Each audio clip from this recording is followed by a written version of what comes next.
The book of Revelation says, "The spirit of prophecy is the testimony of Jesus Christ." This is at the very heart of FirstAmendmentRadio.com. In that spirit, we have created the Prophecy Reality News app for all of your mobile devices, streaming First Amendment Radio 24 hours a day, 7 days a week. Available for your Apple, Android device, and smartphone, absolutely free. Get the Prophecy Reality News app installed today so you can listen to First Amendment Radio wherever you are. The Prophecy Reality News app. Get it now. Okay, welcome back to the Investigative Journal on this January 18th, 2016 day on our calendar. I'm your host, Greg Anthony, and you're listening to the Investigative Journal on FirstAmendmentRadio.com. You can listen to my show every evening from 6 p.m. to 7 p.m. Pacific Time, and also they play the show 11 a.m. Pacific Time if you can't catch the evening show. And if you can't catch either of those two shows, go to my website at www.arcticbeacon.com. Okay, today on this Monday, I want to get back to the Duplessis orphan story, the one I featured Friday. Now, I featured this story way back in 2005 and 6. And spent many hours researching it, as well as talking to the principal characters, some of the victims who survived these Catholic orphanages that indiscriminately labeled children mentally ill so they could be transferred to an insane asylum, tortured, and many killed. Now, you can go back, just Google Duplessis orphans, and you will find an amazing story. Now, I said, I think it was Friday, I said that I wanted to get in touch with Rod Viano. He is one of the main people behind getting to the truth of this. And when I talked to Rod back almost 10 years ago, he was being stonewalled. So I said to myself, let's see what's happening. Now, Rod's wife was one of the Duplessis orphans who escaped. And so I wanted to find out what happened in these last 7 or 8 years. I talked to Rod a few years ago, and nothing had happened. So I checked out, started researching. First of all, sent him an email. Haven't received an email back yet. We'll call him later today. But I did check that in December of 2015, him and his wife were on a website interview, which was a video, and they were called In the Now. And he did about 30 minutes. And instead of going and playing that for you, it's basically the same things I told you Friday. The only new thing is nothing new. They haven't been able to get justice yet. It's still being covered up. So please go to the Duplessis orphan story. Now, I tried to compare this to the Alamo Ministry story, where we have showed that Tony Alamo has been framed and put in jail for 175 years on bogus child abuse charges, as well as children being taken from this Christian ministry. Now, it just so happens this ministry has sent out millions and millions of brochures talking about the Vatican the way we do on this show, talking about them as the Antichrist in the book of Revelations, explained in the book of Revelations, as well as their intrigue throughout the years, working behind the scenes with the Jesuit order to basically bring about a one world government, a one world order. So I had said many times, this is the reason why this ministry has been targeted. Now, I have looked into it, and it isn't just here in America that they're being targeted, but they send out brochures and have ministries that follow their lead as far as talking about the things with a full 100% truth of talking. Let's talk openly about this Vatican. And so I found out that in Africa, a number of ministers have been basically tortured, silenced because of this message. And just recently in Benin, now Benin is a country in Africa, and in Lokosa, Stephen Geresi said this: I want to let you know that my father has been put in jail. Now here, let me just get this done again. I gotta come back and do this again. Okay, he says, I want to let you know that my father has been locked up for 4 months because of the tracts he received from the Alamo ministry and distributing them. Our evangelizing team is also having a serious problem with the Catholic Church and our government. We are now facing a serious threat and are now watched by secret agents. I'm being sentenced to 5 years in prison with a fine of $102,631.50 U.S. We have submitted an appeal, and our lawyer is asking for $16,553 to continue with the defense. There are lawyers who are refusing to take the case because they are being threatened. Please keep them in prayer because of this persecution and for the Lord to help them. So you can see that this is not just something here in America. It's all over. The Vatican's tentacles spread all over the world. So, start checking it out. And it's amazing the number of people that are associated with this ministry that are being persecuted all over the world. So I wanted to compare the Tony Alamo story. Now, we already talked about the Duplessis orphan story and the mass graves that the Vatican was involved with when children were killed during these experiments that they were doing on them when they were transferred from Catholic orphanages. Now, Rod Bonneau and others know that these children were buried in a mass grave behind the insane asylum and orphanage. And I had even interviewed years ago one of the children who escaped, that his job was to put these kids in a wheelbarrow and throw them into the grave. Well, the grave has basically literally been covered up. Vatican selling the property to the government, who then put a parking lot, so paved over it. But when the workers were there, they found human bones. Now, the government said no, they weren't human bones, but it was proven by many people trying to get to the truth that these could not have been bones of animals. So we know the Vatican is involved in that. Now, compare that to what Tony Alamo, none of the people have ever been prosecuted for this case. None of the nuns, none of the priests involved, none of the doctors, none of the government officials on both the American and the Canadian side of the border. And we're talking about maybe thousands of deaths. But this is just the tip of the iceberg, folks. Now, they have put Tony Alamo away on bogus child abuse charges. There were no killings. There wasn't even child abuse proven. And then the 4 or 5 girls, over the number of years, they've been after him for 40 years. Many of them even recanted and said they were coerced into this testimony. Then they started to take away children when no child abuse was found, children at the ministry who were there with their parents. And still to this day, they're in state custody. And then they're trying to take away their property. Now compare this to the Duplessis orphan story, the Vatican's involvement. Why don't they get prosecuted? Well, let's go one step farther. Let's look at this thing all over the country. Now, just recently, this article appeared, and it appeared in Ireland, and I'm going to go to a blog who talks about it, then we're going to go to the story, and you're going to see how amazing this really is. How, if you don't get that these people are covering, they have connections to all the governments in the world.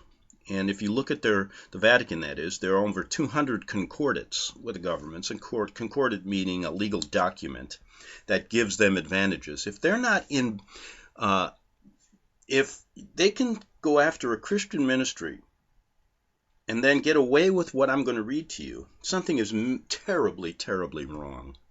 Now, please, somebody else do a video on this one. A couple people just did a video on my last story of the Duplessis orphans that everybody had forgotten about. I hadn't, that's why I did it again, because I remember 8 or 9 years ago doing this story, and I knew people would forget. But I'm just trying to make the comparison now, and it's very good that I do that in relation to showing you how they're trying to bring down any kind of small Christian ministry that talks against the Vatican, or tells the truth like we do on this radio show. But Catholic mass grave sites. Now, just think about the Duplessis orphan story in Canada. Now, this goes even farther. Of over 350,800 missing children found in Ireland, Spain, and Canada. Catholic mass grave sites. Listen to this. The atrocity of close to 800 emaciated children's bodies buried in an Irish nun's septic tank represented the 34th child mass gravesite linked this week. This is just a recent story to the Catholic Church. Pope Francis was being prosecuted by, well, we got that International Court of Criminal Justice, but we're not going to talk about that because it has no authority. But they're saying that he trafficked over 300,000 children. Now, during he was involved in the Argentina dirty wars. Now, according to testimony, some orphans ended up in a child mass grave site in Spain. There were 50,000 missing native Canadian children. There have been 32 child mass grave sites uncovered so far in Canada, most of them on Catholic non-native residential school grounds. And we had already gotten into the story about the residential schools years ago, and also the mission schools run by the Jesuits here, basically involved in genocide. And if you want to know more about that story, just Google Ken Bearchief. He's an investigator for the Tamaki law firm, and a number of years ago, not too long ago, they settled with the Jesuit order for over $200 and some million. And basically, the Jesuits admitting they were involved in this. And they're still allowed they're not put in jail for this? Unfortunately, over 350,000 children suspected to be in Catholic child mass grave sites in 3 countries paled in number to the Catholic sex abuse victims across the globe. Now, I don't know where they're getting these statistics, but in November of 2013, it says, over 10 million Catholic priest child abuse cases have been documented, and these cases represented a mere fraction of the total crimes committed. Now, they're going back a lot of years, but so what? Only an estimated 10% of the sex abuse victims were thought to speak out about their sex abuse, and just 10% of these cases saw the inside of a courtroom. Now, just think about this. We're going to get back to this in a second. But we're going to go to an article that appeared recently. And it said this: 796 Irish orphans buried in mass grave near Catholic orphanage. Orphanage septic tank was converted to serve as a body disposal site. The Catholic Church in Ireland is facing fresh accusations of child neglect after a researcher found records for 796 young children believed to be buried in a mass grave beside a former orphanage for the children of unwed mothers. The researcher, Catherine Corliss, says her discovery of child death records at the Catholic nun-run home in Tuam County, Galway, suggests that a former septic tank filled with bones is the final resting place for most, if not all, the children. Church leaders in Galway, Western Ireland, said they had no idea so many children who died at the orphanage had been buried there, and said they would support local efforts to mark the spot with a unique plaque listing all the children. Well, isn't that nice of them? County Galway death records showed that the children, mostly babies and toddlers, died often of sickness or disease in the orphanage during the 35 years it operated from 1926 to 1961. The building, which had previously been a workhouse for homeless adults, was torn down decades ago to make way for new houses. In 1944, government inspection records evidence of malnutrition among some of the 271 children then living in the Tuam orphanage, alongside 61 unwed mothers. The death records cite sicknesses, diseases, deformities, and premature births as causes. This would reflect in Ireland that in the first half of the 20th century had one of the worst infant mortality rates in Europe, with tuberculosis on the rise. Susan, but why would, if there wasn't some foul play going on, why would they bury them in a septic tank? Susan Lohan, director of the Adoption Rights Alliance, told CBC Radio's As It Happens that the deaths were preventable and were likely brought on by babies not being allowed to breastfeed. Lohan said the orphanage was known as, quote, the home, and was designed to incarcerate unwed pregnant women and their children who were deemed to be a risk to public morality. Now, if you can't see, what I'm trying to get at here is the enormous amount of abuse, killings, torture going on behind the scenes with protection from local governments, state governments, country governments around the world who never bring the culprits to prosecution. But in turn, they will go after a minister in Africa who wants to tell the truth, passing out information about these people. And that's what they did to Tony Alamo here in this country. Now, I say we ought to, at this particular moment, demand that this man be taken out of jail, Tony Alamo, and also the people in Africa to get behind that man who's now facing 5 years in jail for just doing, just expressing his First Amendment rights. Not only doing that, but how much information do people need to know what this organization, I say the Vatican, and those who work with them are all about? Now, these orphans, just these 796 orphans in Ireland were denied a Christian burial. Elderly locals recalled that the children attended a local school but were segregated from other pupils until they were adopted or placed around 7 or 8 into church-run industrial schools that featured unpaid labor and abuse. In keeping with Catholic teaching, such out-of-wedlock children were denied baptism and, if they died at such facilities, Christian burial. It is well documented that throughout Ireland in the first half of the 20th century, church-run orphanages and workhouses often buried their dead in unmarked graves and unconsecrated ground, reflecting how unmarried mothers, derided as fallen women in the culture of the day, typically were ostracized by society, even their own families. Records indicate that the former Tuam workhouse's septic tank was converted specifically to serve as a body disposal site for these kids. Now, bones were discovered in 1975, just like they were discovered in Canada only about 9-10 years ago.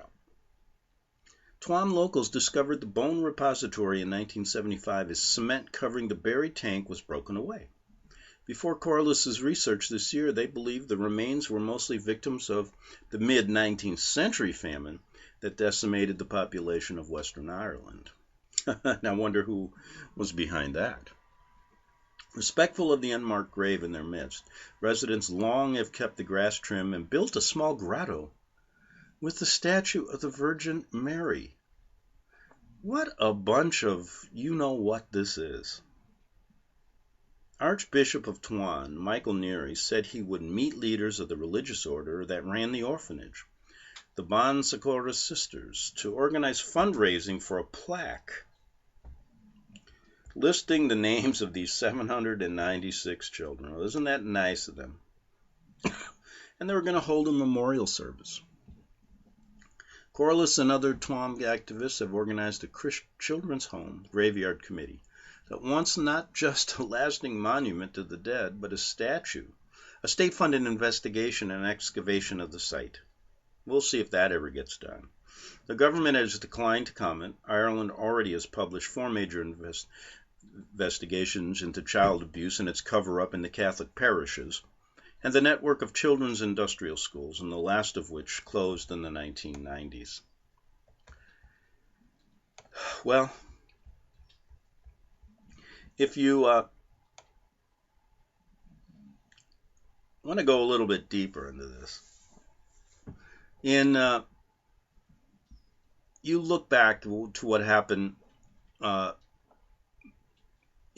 was a movie done in 2013 talking about 22 infants who survived Ireland's Catholic homes.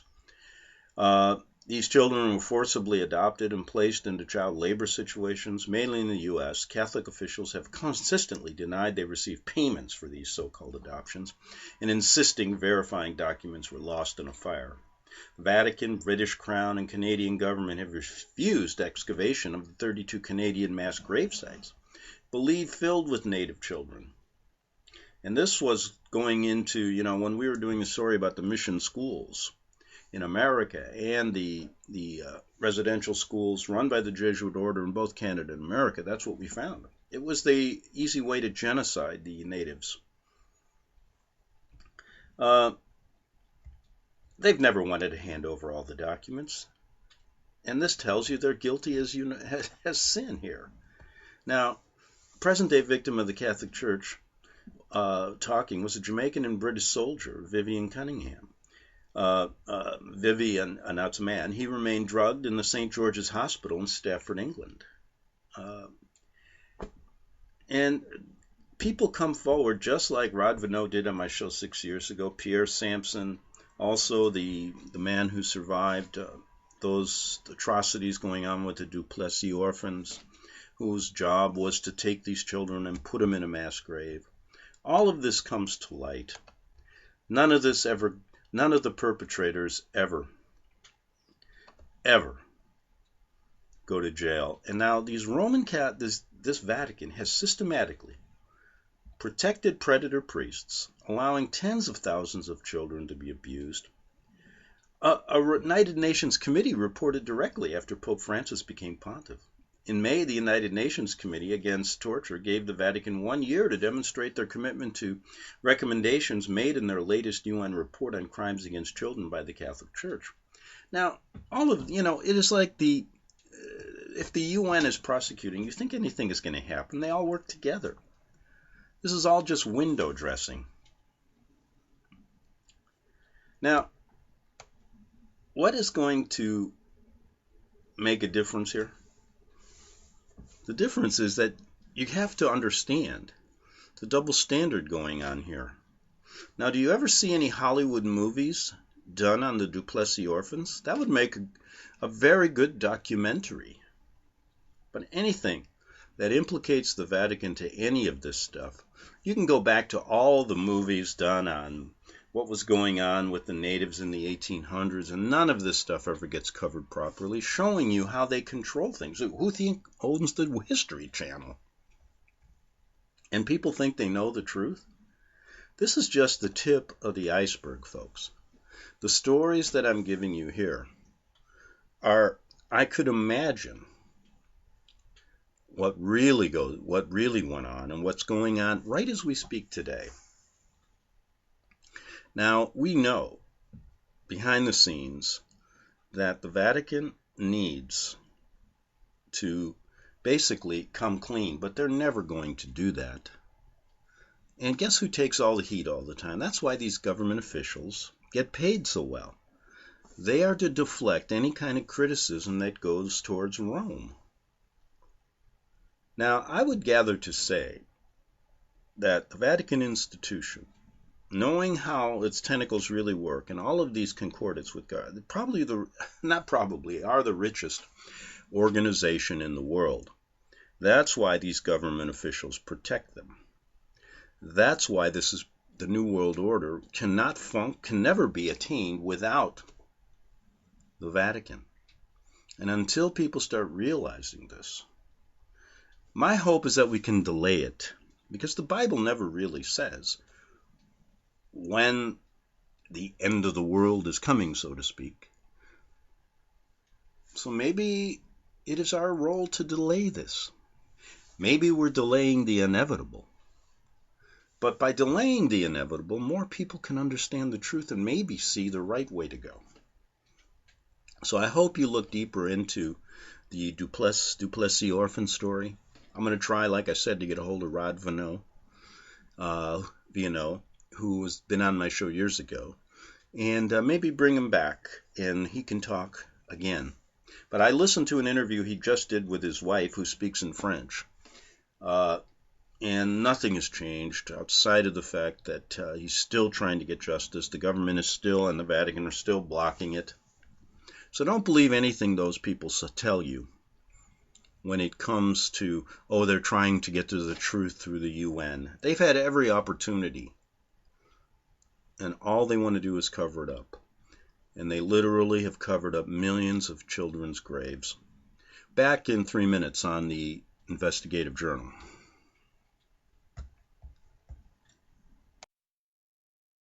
Since the beginning of time, Kings have sought it, nations have fought for it. It has been traded, it has been borrowed, it has been purchased, it has been stolen. There's a reason for it.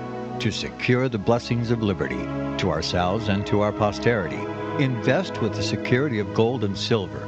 Call Discount Gold and Silver Trading at 1-800-375-4188 or visit discountgoldandsilvertrading.net. Listen to Financial Survival with your host Melody Cedarstrom right here on FirstAmendmentRadio.com at 4 p.m. Eastern or 1 p.m. Pacific Time. Visit discountgoldandsilvertrading.net or call Discount Gold and Silver Trading at 1-800-375-4188. Toll free 1-800-375-4188. Visit crosstheborder.org, C-R-O-S-S, crosstheborder.org, to get your print, EPUB, or PDF version of the book, The Rapture Will Be Canceled. That's crosstheborder.org. I know you all want answers, and believe me, so do I, and I'll do my best to get them. Despite Nicolas Cage's promise to do his best to get left behind rapture answers for us, don't hold your breath.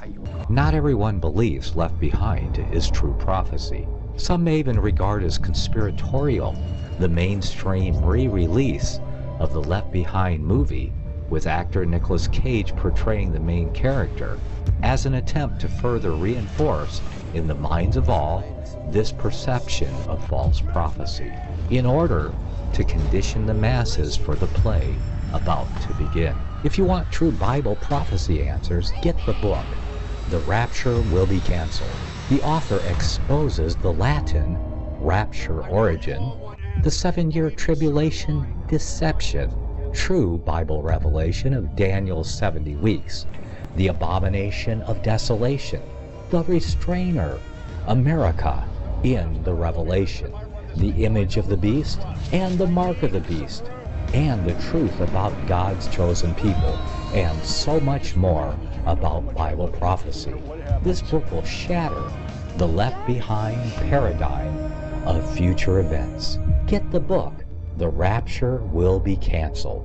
Visit crosstheborder.org, C-R-O-S-S, crosstheborder.org, to get your print, EPUB, or PDF version of the book, The Rapture Will Be Canceled. That's crosstheborder.org.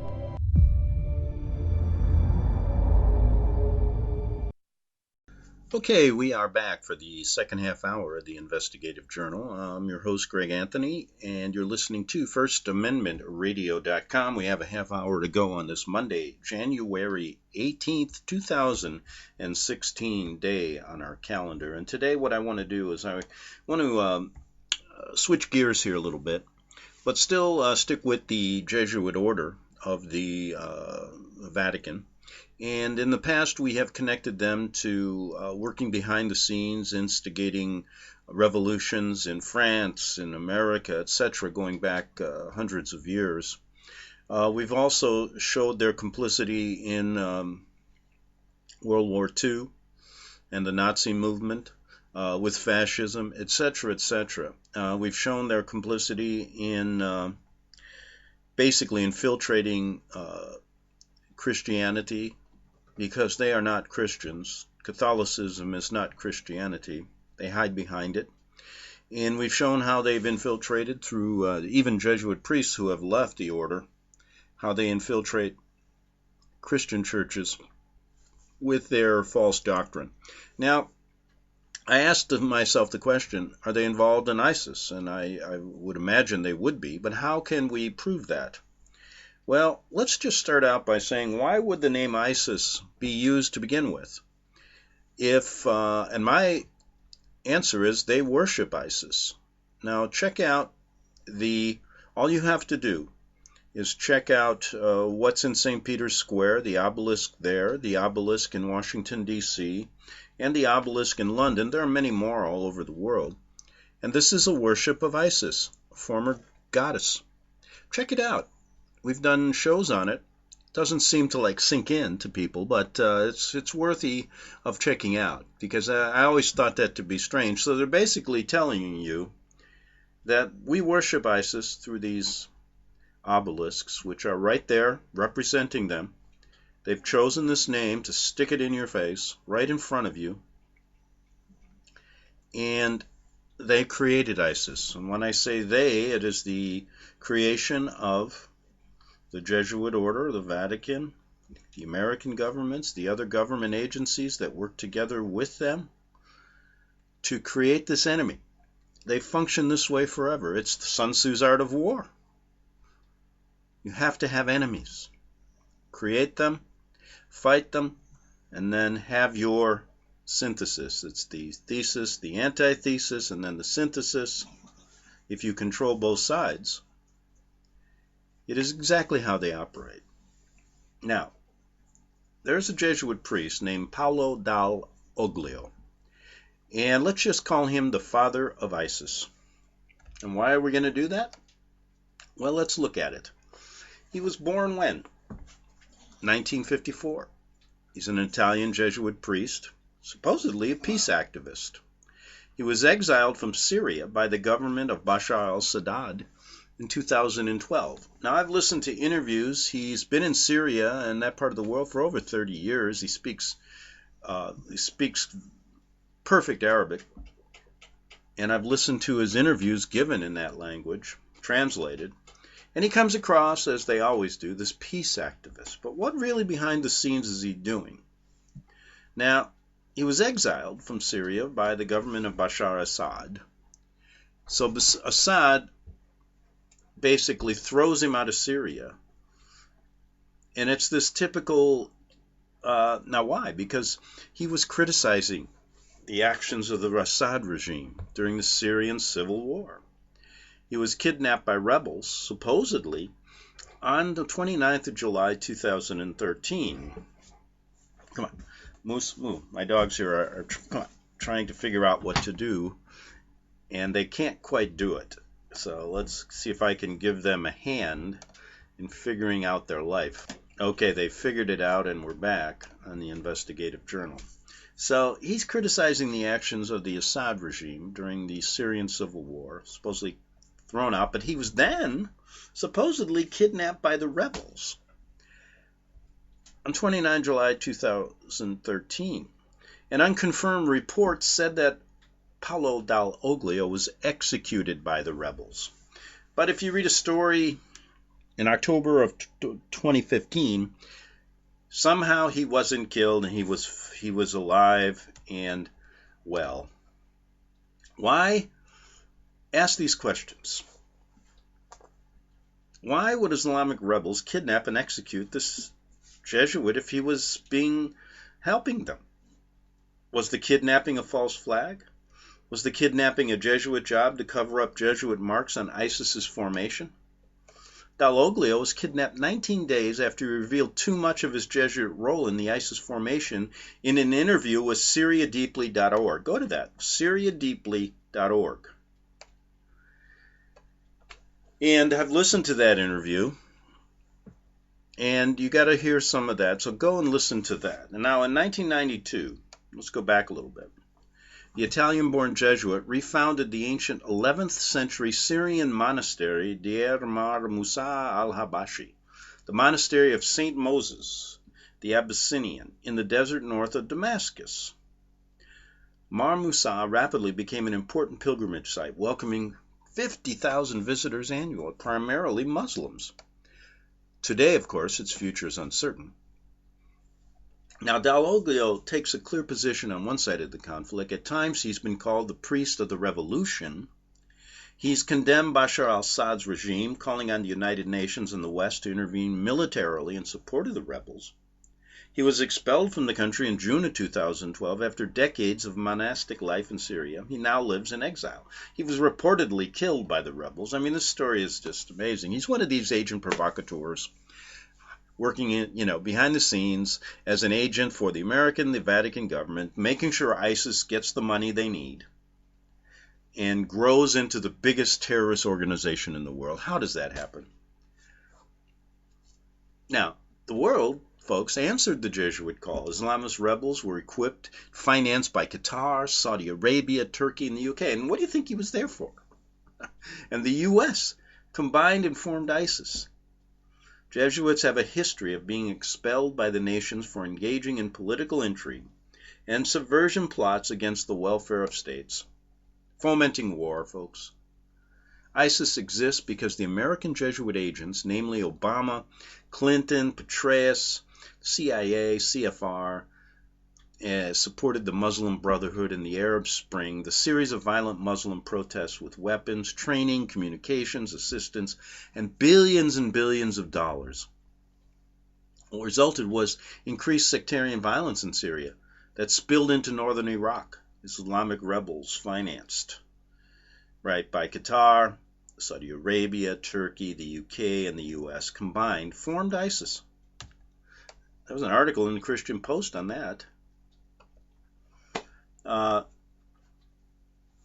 So we're looking at how they operate. Now, Islamic nations and ISIS, as well as the West, all take orders from the Vatican Jesuits. That's what he's there for. The Bible is amazingly true. And in Syria deeply, is this what they said, is this why you've chosen to risk sneaking back to Syria? They've asked him this on 2 occasions, now to meet with opposition activist groups. And Dall O'glio said, and I will go again. I hope to work with television to show and to help civil society take root and grow. Now, the Syrian Deeply said, you met with militarized extremists who oppose the Assad regime? And Dall O'glio says, yes. Then they accused me of being embedded with Islamist extremists and paid by Al-Qaeda. Now, the Syrian Deeply interviewer said, your mission has clearly expanded far beyond furthering Islamist Christian understanding. And O'glio said, yeah, I'm fully engaged in Islamic Christian harmony building, but today I'm also in the service of Islam harmony building. We want next Ramadan to be a time for prayer and action for the reconciliation between Sunnis and Shiites. I think that's a bunch of double talk. Now, are the types of causes you've taken up typical of the Jesuit? Now, here's what he says. The Jesuits are an order of priests committed to the service of the gospel and souls, but not in an artificial way. That, folks, is a lie. We are very much for engaging and compromising in the society by fighting for justice. That, of course, is a lie. For community development and human development, and for interreligious dialogue and harmony building. Such has been my commitment. And in this, I'm certainly very Jesuit. Now, this is how they get away with this. They hide behind this. And I've found so many other cases of Jesuits in the past doing the same darn thing. You were exiled soon after the massacre of Ula. Was that a turning point in the conflict for you, says the interviewer at Syria Deeply? Yes. In a sense, that was the moment when my calls to the international community to act in a nonviolent way to protect the freedom of Syrian people in their pacifist protest ended in failure. Where the international community was unable to act, the regime chose to use more and more violent repression until it reached the point of massacre. At that point, says the interviewer, you decided a violent response to this repression was justified. And he says, the moment came when I said people have the right to defend themselves.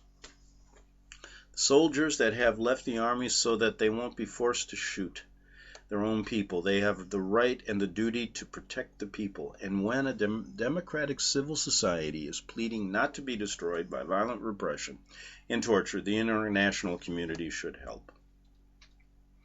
Now, you realize that this guy, in December 2012, was awarded the Peace Prize of the Italian region of Lombardy that is dedicated to persons having done extraordinary work in the field of peace building. So he foments war, then gets a peace prize. That sounds great. You have to realize that Muslims right now are the easiest group of people to be radicalized with the religion of Allah, of Muhammad, to do the Jesuit will.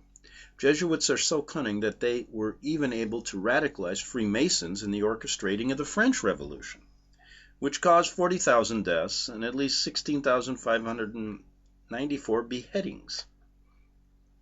The ISIS beheading of non-Muslims is used by Jesuit agent Walid Shobet to defend Rome and label Mecca as the mysterious Babylon, to cover up the origin of this little horn, the beast, the Antichrist, that they truly are. I'm talking about the Vatican. And Daniel 9:26 clearly, that's in the Bible, identifies the Antichrist as a Roman, not a Meccan, and the true identity of Rome, Babylon the Great.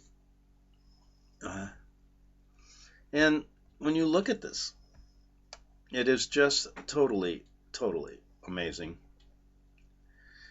And in Revelation, why don't we read Revelation 20.4? Also I saw the souls of those who had been beheaded for the testimony of Jesus and for the word of God, and those who had not worshipped the beast or its image, and had not received its mark on their foreheads or their hands. They came to life and reigned with Christ for 1,000 years. Okay, so we have this priest, definitely an agent provocateur, just like they were agent provocateurs, the Jesuits in the French Revolution, the American Revolution, etc.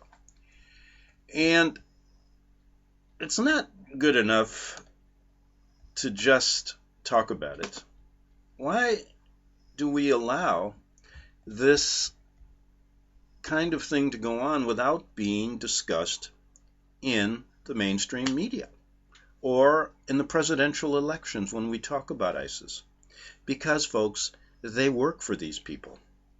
And they're paid to keep this information out of the news. That's Bernie Sanders, that's Donald Trump, that's every one of these people. That's Rand Paul, the whole works. And we tried to show that to you. Now, here's, let me see how much time I have. And, let's do this. There's a 6-minute video.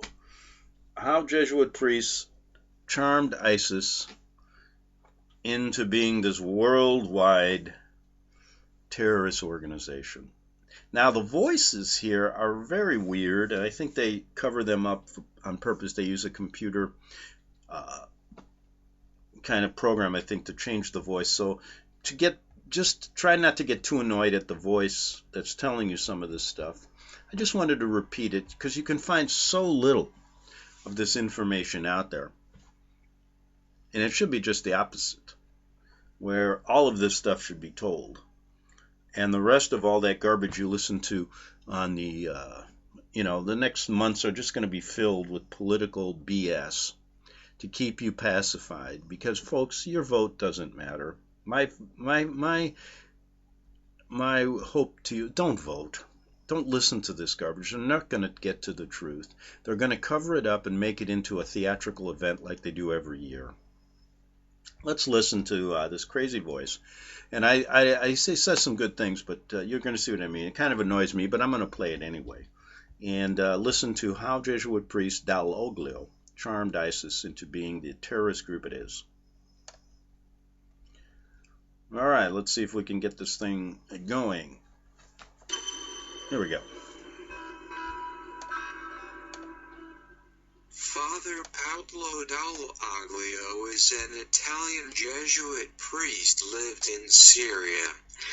He was called the priest of the revolution, enthusiastically condemning the Syrian government, calling on the United Nations and the West to intervene militarily in support of the Islamist rebels.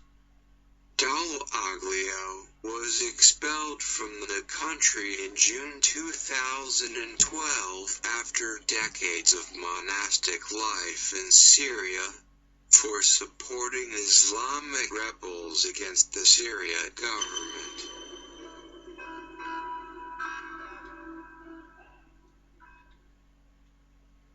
Six months after being expelled by the Syrian government in June 2012, Paolo Dall O'glio was awarded the Peace Prize of the Italian region of Lombardy. Dall O'glio did not stop his Jesuit intrigue there. He frequently sneaking back into Syria to help the rebels who formed ISIS in April 2013. With Dall O'glio's international aids from Qatar, Saudi Arabia, Turkey, the UK, and the US combined.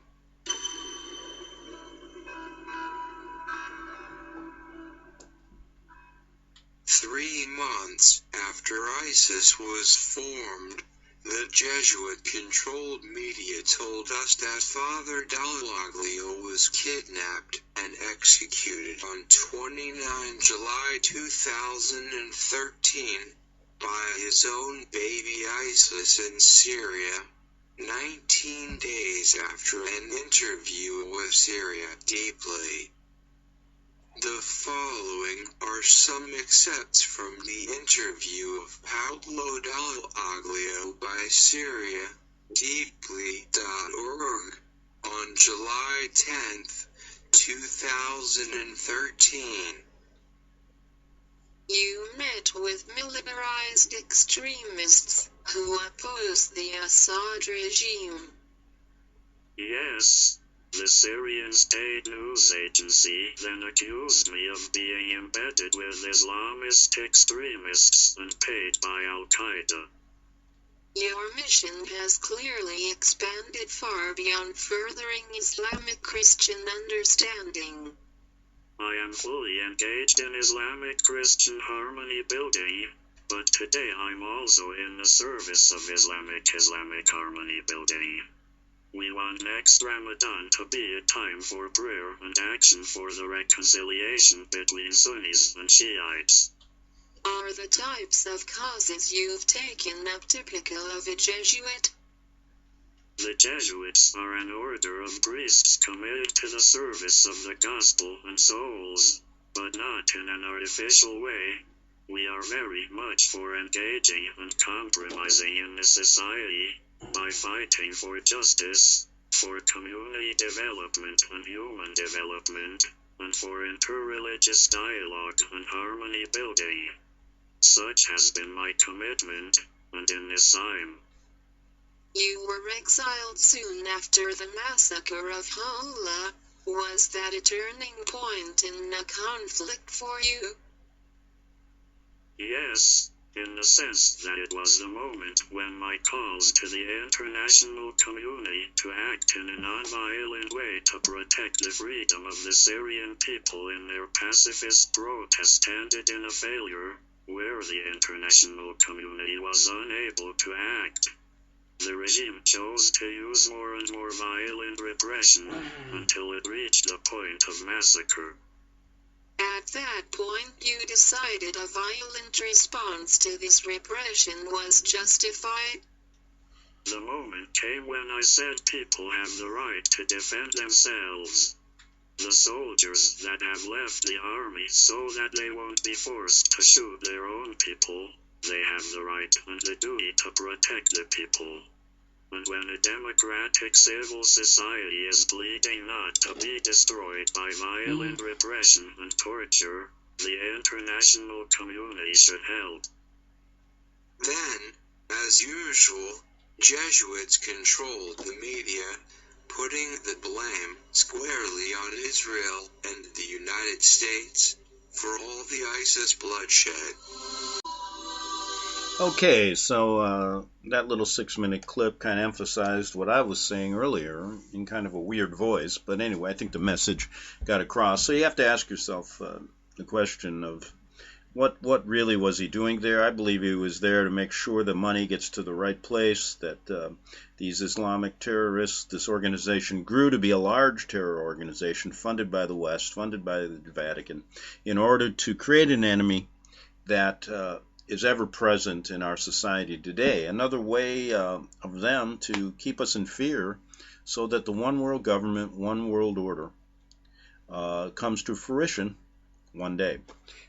In the meantime, we lose our rights. In the meantime, people listen to this crazy dialogue that goes on with the elections now in America. Everybody, that's all that's going to happen now for the next months. course, we have to go through the Super Bowl, which will take up some time. And while that's all going on, the people are pacified. Father Dall O'glio, there's an article in 2015 that says, no, he wasn't killed. And he's back there now fomenting this revolution, this ISIS terrorist group, along with, I believe, whatever happened to Father Hans Kolvenbach. Remember that guy who unexpectedly, never happens, the Jesuit general, the head of this organization, never resigns, but he resigned a number of years ago. And I believe he's over there too, orchestrating this terrorist organization. And then they put in the other Jesuit general to take care of, so they had two of them going, just like they had two popes. Interesting, the Vatican just basically is an interesting organization to look at. And if you believe anything that comes out of their mouth, boy, think again. Just start reading really what they really are. So anyway, we're all out of time today on the Investigative Journal. Go back to some of my shows. Today we talked about a number of good topics, finishing up on the Duplessis orphans and showing you exactly what they do behind the scenes. And I hope that you send the show out far and wide. Somebody else make it into a YouTube. Go ahead. Let's see how much interest we can raise in this issue. And we'll be back again tomorrow, Tuesday, on the Investigative Journal here on FirstAmendmentRadio.com. And make sure you go to my website, www.arcticbeacon.com. Have a good evening and see you tomorrow.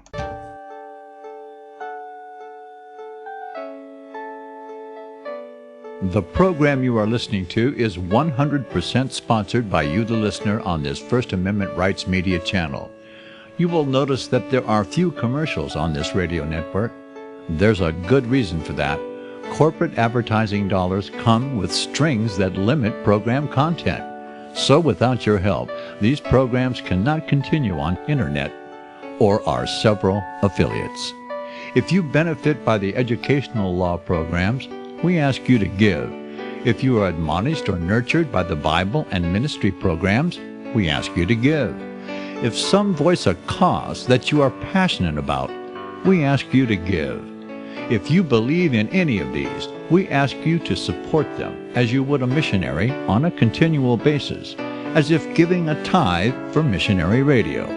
These programs are not commercially viable and must be supported by those faithful to the cause of truth. Look for the button to sponsor your favorite programs at our listen and schedule pages on the internet. Then, when you subscribe, we will send you the last quarterly MP3 CD of that program immediately, and continue to do so with each new quarter. We will also give you unlimited archive access to all of our programs. We're asking you to give much less than a tithe, so that you may also send support directly to a particular program host, cause, and anywhere else the Spirit may lead you. Do all to the glory of our God and Creator, for His holy nation, the only kingdom that will last forever. Thank you for listening.